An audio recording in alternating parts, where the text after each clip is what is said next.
September 2019. Israeli F-35 slipped deep into Syrian airspace, hundreds of kilometers over territory protected by Russia's most advanced S-400 air defense batteries. The missiles never fired. The radars never locked.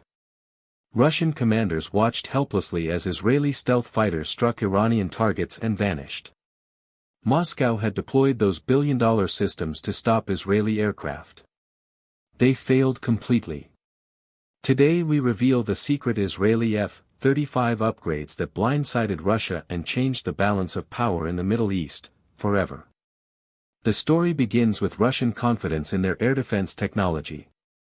For decades, the S-300 and S-400 family represented the pinnacle of anti-air warfare, sophisticated networks built to detect, track, and destroy enemy aircraft at ranges exceeding 200 miles. Starting in 2018, Russia deployed these systems across Syria, creating overlapping zones of coverage that should have made Israeli strikes virtually impossible. Moscow publicly declared any aircraft entering Syrian airspace would be detected and engaged. Russian officers were certain their technology could counter even the most advanced stealth fighters. They were wrong. On May 22, 2018, an announcement from the Israeli Air Force shocked military experts worldwide. Israel had become the first country to use the F-35 in combat. While other nations were still testing the jet, Israel was already flying combat missions in one of the most dangerous skies on Earth. What happened next stunned Russian analysts. An Israeli news outlet published flight routes showing F-35s flying several hundred kilometers inside areas covered by Russian S-400 and Syrian S-300 systems. Those systems didn't detect them. Missiles didn't launch. Russian fighters didn't attempt intercepts. For Moscow, this was a catastrophic failure of their most advanced technology. Moscow immediately understood they were facing something unprecedented. Israel's F-35s possessed capabilities Russian intelligence had not anticipated. The question consuming Russian planners was simple: how? The answer lay in modifications Israel had developed in absolute secrecy. Israel secured rare approval to alter the F-35 standard electronic warfare suite. Rather than accept the unmodified, off-the-shelf EW package, Israeli engineers replaced core components with indigenous systems tailored specifically to defeat the air defenses deployed in the region. This was not a minor tweak. Israel built a plug-and-play architecture that lets them integrate Israeli sensors, weapons, and countermeasures while preserving the jet's stealth. These weren't theoretical improvements, they were battle-tested against the exact systems Russia considered invulnerable. The F-35I, Israel's variant, features operational optimizations for the Middle East, electronic warfare tools designed to jam, deceive, and confuse S-300 and S-400 networks. Israeli systems can create false targets, deny missile batteries accurate track data, and disrupt communications between radar nodes.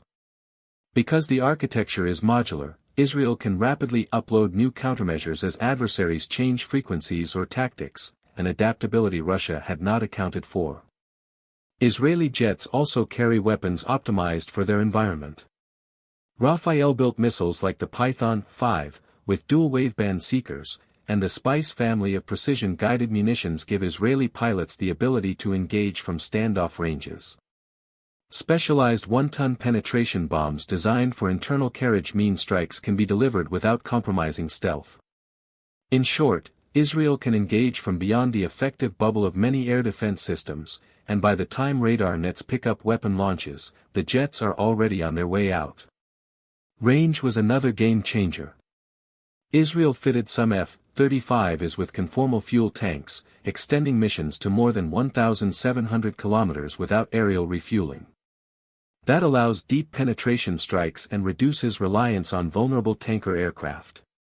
Russia responded. In 2018 to 2019 they increased their reconnaissance effort over Syria, deployed advanced fighters and airborne early warning assets, and tried to collect F-35 signature data. They even moved Su-57 aircraft into the theater with the stated aim of gathering information on 5th-gen aircraft operating alongside F-22s and F-35s. But despite exhaustive spying, Russia couldn't turn that intelligence into effective countermeasures. Israeli F-35s kept flying with impunity. The combat record speaks loudest. Israeli F-35s have logged extensive combat operations, more than any other F-35 variant, and faced threats few operators have seen. Reported combat employment includes early F-35 missions in Syria, air-to-air kills against Iranian drones, and operational use of external weapons where required, all with no confirmed combat losses. Mission capability rates and operational tempo reportedly outpaced many peers. By 2019, Moscow even allowed Syrian S-300 batteries to be put on high alert and authorized engagement of Israeli aircraft if provoked.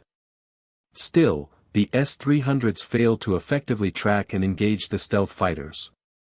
The implication was devastating: systems Russia had sold to foreign buyers, Turkey, Iran, and others, could be less effective than advertised. October 2024's Operation Days of Repentance, a series of strikes inside Iran, underscored the point. Israeli aircraft penetrated Iranian airspace to hit more than 20 military targets, including S-300 batteries and missile production sites. Satellite imagery later showed damaged S-300 engagement radars, evidence that the F-35 is combination of stealth, EW upgrades, and precision munitions can defeat advanced Russian-origin air defenses in combat. In June 2025, Israel reportedly executed a sustained campaign of hundreds of missions across multiple countries, demonstrating long-range, high-tempo operations.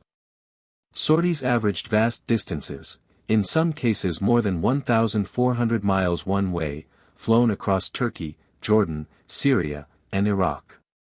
According to reports, many of those missions went undetected by regional Russian air defense arrays. Russia's global reputation as an arms exporter took a hit. Nations that spent hundreds of millions, or billions, on S-300/S-400 systems began to ask whether those investments really delivered the promised protection. Diplomatic fallout followed. If Moscow couldn't shield its own deployments in Syria, what did that say about its guarantees to customers? The secret to Israeli success was never a single silver bullet. It was a layered approach: baseline F-35 stealth, indigenous electronic warfare suites that actively deceive and deny, optimized weapons for long standoff engagement, extended range fuel systems, and tactics forged in repeated combat operations. Together, these elements created an integrated system that proved resilient against the very countermeasures Russia threw at it. Russia continues to try, upgrading radars, fielding new EW platforms, and studying F-35 operations. But they are playing catch-up to an adversary with real combat data and a process for rapid iterative improvement. Every Israeli mission yields more lessons and refinements. Russia gains relatively little in return. The strategic consequence is clear: properly modified F-35s can now operate against Russian air defense networks with unprecedented freedom. For countries weighing air defense purchases, that changes the calculus. For Russia, it is a reputational and strategic blow. For Israel, it's operational dominance worth immeasurable strategic value.